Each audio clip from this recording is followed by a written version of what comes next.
to life. When you want it non-stop, I'ma eat it when you want it tonight. I make the man say wow. Hello there, wrestling fans. Welcome to another episode of the internationally known Dudes At Ringside Podcast. I am Joe Panther, the third, and oh man, Ringside crew, we are absolutely blazing a trail through the middles of this month, and we are in the middle of West Coast Wrestling Month. And I have an individual that is absolutely killing it on the trails in Canada.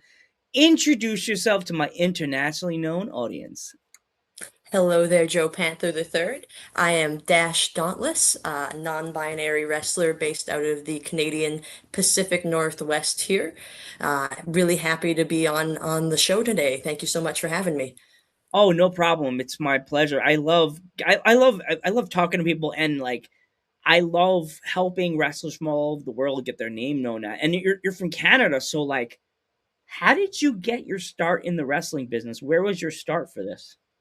Yeah, so my start, really grassroots start for me, is that I didn't watch a ton of wrestling growing up. My brothers were into it, and I kind of tolerated it. But when I moved out and I was going places with my partner, we went to some local wrestling right here on Vancouver Island here, and we had no idea it was the first year that that company had started running. All we knew was wow, there's live wrestling right here in front of us. So we started going really frequently, and there was often training schools open at the other end of the island when we were living here, and this, that, and the other. And my partner always wanted to try training. So just one year, it worked out. BJ Laredo opened the Vancouver Island Pro Wrestling Training Center in the same town we were in. We missed the first sign up, but we made sure we got in just under the deadline for the second class. So wow. That was pretty early on in the Vancouver Island Pro Wrestling Training Center scene.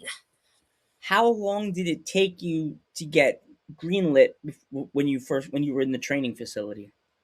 Yeah, so I wasn't rushing it. Some people are really keen to get in there, but I really I wasn't coming from a I can totally do this background. So I specifically wasn't pushing. It took me just under a year. I think it was about 10 months from starting training to my first match kind of on a show.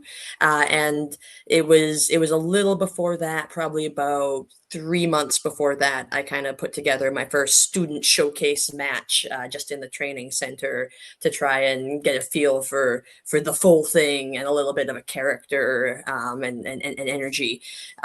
So just under 10 months. Some people are a bit less, some people obviously are more, but yeah, that was kind of my training journey, was for getting into the ring, but training obviously continues. So did you, when you first got your first match, was it like every wrestler that I've had the past 5 years, all their stories are different. What was your first match? Was it a rumble? Was it a solo match, triple threat match? What was your first match? So my first match, it was we would say a dark match or a VIP match before official bell, and it was a singles match with my partner that I started training with. So it was actually really special moment. We went on a little road trip with one of our trainers and our mentors, and got the opportunity to not even at our kind of home promotion, but out on the road. So it was before main show, but that meant we got a lot of the other talent on the card was paying attention, and so that was really exciting. And we got a lot of great feedback from people in the business on that first match. So really valuable experience. That was at Thrash Wrestling. Okay, so where did you get this whole persona with the suspenders and just all the orange, and where did it come from? Yeah, so the roots of suspender disbelief and big dash energy, with that student match I mentioned, that kind of the first two student showcasey things I had a couple months before debuting officially. It was really encouraged. It wasn't just about it wasn't just about like have and wrestle a whole match in front of your friends. It was about think about who you're going to be in the ring, who you're going to be out there in the ring, and bring that, bring some character, bring some ideas. And it was strongly suggested to me by someone who did not actually know I had 10 to 15 pairs of suspenders in my closet, but somehow intuited this. It was strongly suggested to me that I could give a shot at suspenders, and they might have a vibe that I was going for. And so I took them, but I didn't go Urkel with them. I went more like uh, symbol of power, just they're just part of my funky fashion and my Oh, big dash energy. And orange, I can't remember. The Orange Crush logo, I think, is probably where that came from. So my partner made me this Dash Dauntless Orange Crush logo. It was a concept I had, and he realized for me.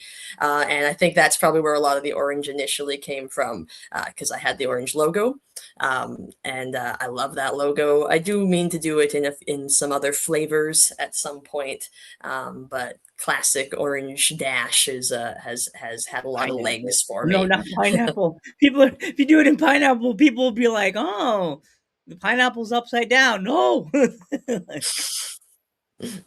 Yeah.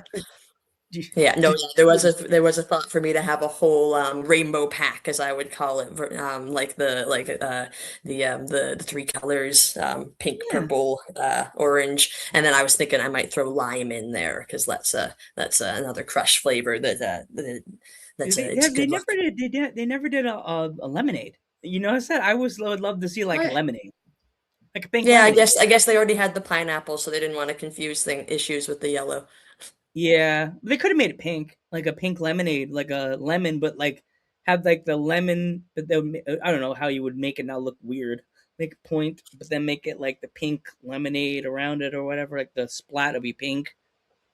I could see it. Yeah, Too much yeah. soda. It's so much. It's more of a soda than a than a than a lemonade. If you think about it, like if you made it like a lemonade crush, they'd be like, well, it's a soda. It's not a lemonade. It doesn't fit. But And I guess once you get into pink, they've got cream soda too. So again, all the how many colors can you make a neon sugar drink? oh yeah, nowadays, back in the '90s, I sound like an old man. I'm saying this. Back in the '90s, there was so many different sodas that didn't make it. That like they nowadays you say them and the kids go, "What's this? What's this thing Grandpa's talking about? Do you remember blue? Do you remember blue Pepsi?" A little bit. Yeah. I was big into Pepsi Vanilla. I thought it was Mm, much superior to Vanilla Coke, even though at the time I was on the Coke wagon over the Pepsi wagon. mm. But I would cross boundaries for Pepsi Vanilla, which sadly did not make the cut going forward like Vanilla Coke did. But Yeah, kind of sad. yeah. When it comes to like your gear, I know you Mhm. have your overalls and stuff like that, but do you try to inspire like other orange things like pants with like checkerboards on it and stuff like that? Yeah, so the first leggings I wore for quite a while, and they're still in my bag as my backups. I suspect they might have been from Spirit Halloween. I'm not sure. They came to me through the thrift store, and they were definitely from some sort of punk costume because they say punk literally on them in a couple places. Mm, Um, so I was always just kind of going for a bit of a sort of like defiant, spunky little guy vibe. So yeah, often going for. I haven't done the direct checkerboard, but I love maximalist patterns and stuff, as you mm, can tell. So like, there's a lot of argyle in my closet. There's a lot of strong colors and stripes and houndstooth. I love houndstooth as a pattern. mm. Um, so I definitely I like to go off that sort of stuff. I don't know if you can hear my pet scrabbling around and having a No, but I showdown in keep the seeing your hallway, head go but to I the can. side. Like, is there a cat there? Like, Yeah, we have a fairly new cat, and the cat and the dog are still getting used to each other, and they're not used to me being in a different room, so they're oh both hanging no. out and having some conflict. But you saying I do mention I really like to mix and match my stuff. I really the suspenders really give me an anchor for my look, so I can swap stuff out a fair bit, and I still feel like it's Dash, it's recognizable. Maybe I just have orange with a different suspender. But so one of my favorite things is things like a Halloween show, because I can play it up instead of my normal orange socks with the white stripes. I've got my orange jack-o'-lantern socks with the Halloween face on them, and I've got my maybe a black shirt with a glow in the dark jack-o'-lantern face, or maybe when I'm in costume as Daunt Dashula, the three count of WrestleMania, that time I actually had a skull argyle sweater vest on. Very warm, and it was something I considered really early days when I was looking at suspenders and different things. I thought about wearing it as my regular gimmick. Um, I'm glad I thought better of that, but it definitely it comes out sometimes for my special costumes like Halloween. But yeah, I love having a slightly different vibe. I can swap out the t-shirts and still have my cool leggings and my suspenders, and I can represent different angles and different things I want to showcase that day. It's awesome. So, do you count yourself as an early bird or a last minute Lucy to pack the bag? It's like okay, bag packing. That's it The pendulums for Olympic me. sport. It's That to really me literally needs intense. to be an Olympic sport. Yeah, so like I could be fully packed a couple days before, but what I'll still need to do the night before or the morning of is fully take everything out and like unzip all of the little things, um, and look at things and then put them back in because I need to know and see and feel that all the things are in there before I go. Especially if I've got something really important, like a belt that I'm bringing around with me. When we Mm. get in the car, I usually have to open my bin or unzip something and just pat it in the back seat, and then we can leave. But I need to know it's there. So with packing, sometimes sometimes I'm packing ages in advance, but I still have to fully unpack and repack the morning of. Most recently, I've started doing kind of my laundry the night before and then officially packing the morning of, unless I'm leaving early, then it's all the night before. But yeah, so it's really both. I have it weighs on my mind for half the week, So making you're sure pretty I've much got you're everything. saying um early you're an early bird. I'm gonna put the word together. So I pretty much you would be the first ever in Dudes at Ringside podcast history because I've asked this question only in maybe like 2 years. So you're an early Lucy, like Yeah, I have to do the mental work first, but then it's often still throwing a couple things in right down to the line. I'm always thinking of a new thing. I'm a chronic overpacker, oh yeah, but me too. so many times someone needs something snipped and I've got either a sewing kit or I've got nail clippers and we can snip that thing, or someone needed a silver paint pen and you know what, I just opened a silver paint pen and I haven't used it yet but it's in my bag. Or the best is an ice pack. The best is to have Yeah, everyone's really grateful when you got one of those when they weren't expecting. yeah, because someone get hit their head and not have an ice pack in their bag, or their arm hurts, or their legs, or the knee hurts, stomach hurts Yeah, because pains in the bellies, like during or after the shows. yeah. Um, I see you had a championship belt. When you won that title, that beautiful, beautiful title, what were your thoughts on that day when you found out you're gonna win the match? Pardon me, I missed the beginning of the question. I was talking over you. I'm so sorry. Oh no, you're okay. When you finally when you won that championship, when you found out you were gonna win the belt, what were your thoughts that day? That whole day. So are we, just to confirm, the my recent Global 365 Women's Championship, or are we thinking my tag title belts back at WrestleFest 1? Um, Ooh, either. I love talking about titles. We can talk yeah, about I both. mean, just it's always the moment you get that, it's kind of always the same. The moment you get that belt, it's disbelief.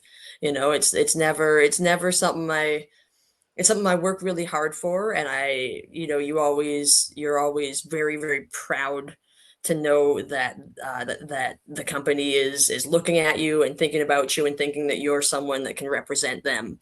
Um, and just so when you get those title shots, you know, every title shot means that. Every title shot means that you could be a representative and a champion in this business or in that company. And then the moment you win, it's crazy. You don't believe it. You never believe it. I personally crash a lot. You know, I'm so grateful, and I celebrate. But there's a lot of doubt through the curtains. You know, there's a lot of weight behind the belts. You know, or at least for me. You know, I worry about every match, everything. I'm always trying to represent myself and the company and just whatever I'm doing to the nth degree. It's Do your best. Always do your best. Yeah, And yeah, I never. 100%. The I moment you mean, believe you deserve it, you know, you probably don't deserve it anymore. oh, That well, that sounded too harsh, but yeah, that's fine. I'm glad. I'm so happy, proud of you because like most people, when they win a championship, it immediately goes to their head, and it's just like, oh, I'm a champion now, and now I have to act different to the fans, or like I need to turn heel. Like, was that did that ever cross your mind? Not to be mean to the fans, but like to turn heel. well, you know, it just the the intensity in those matches is like because you want to win always, but obviously you want to be a champion. So the intensity and the intention can shift, I'd say, in those moments. Sometimes you do end up pushing those lines where you think you would be. I most recently I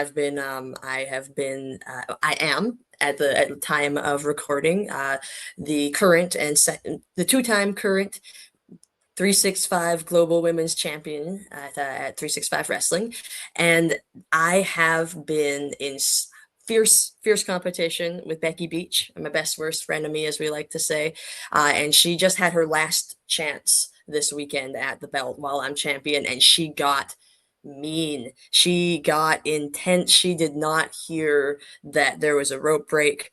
She was just tunnel vision. And we've all been there when we want something that bad. We sometimes it's not about the right thing, it's about winning. And Mm. I can't say those thoughts haven't crossed my mind as well. Oof. Yeah, I've seen wrestlers get like that. It's like they think nothing's gonna stop them, but then there's a rope break and they don't hear it. They're like, I won, and it's like, nope, cradle, 1, 2, 3. Like, and if they lost, they lose the match, and then just like, I can't believe that happened to me. You didn't see it, you didn't hear it. Um, if there was any way my fans could pick up any of your awesome merch, is there anywhere they could find it? So I don't have an official online store right now, but I would be more than happy and willing to work something out. So I am Dash Dauntless on Facebook and Instagram, or dash.of.dauntless as the kind of official tag in the URL. And yeah, message me for sure. I'm happy to connect you up. I've got a few different t-shirt designs. I've got my Orange Crush logo. I have suspenders, new and ring broken, so worn in a match and broken off of my back for a discount price. Stickers of many varieties, and I'm working on getting new Big Dash Energy t-shirts as well. So that's going to be something to watch for. Awesome, awesome, awesome, awesome, Dash. Um, if you could write a letter to a younger Dash, what would the letter say?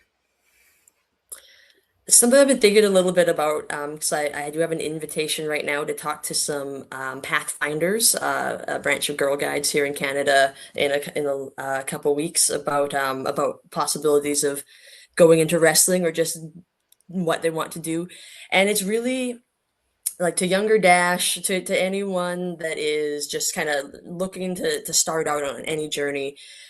You don't and I really needed to hear this back then. You don't need to have the goal that is going to be the goal you are actually going to achieve. Any goal is helpful. Work towards the goal. you will find skills and interests and people along the way that are going to be helpful to you no matter what you do. I, as a kid, I always wanted to work at a summer camp, a really specific summer camp. And I did a lot of just random things towards that goal. And I can still to this day put so many of those things on a, not necessarily in a resume, but in a cover letter. I have used so many of those random things I did for summer camp here in wrestling. I used to, I'd say the leading campfire songs is where Big Dash energy really started. Um, and just like choir helped me with wrestling, and it wasn't even a goal towards camp. Just don't stress about if you are going to the specific goal you're thinking about, but if you have something and you can frame some of your path around it, whether the path leads to that goal or not, it's going to be helpful stuff. And just be open to the learning and the journey and the people and the interests and things you find. Because I would have never thought I'd be a wrestler. I never planned to be a wrestler or dreamed to be a wrestler.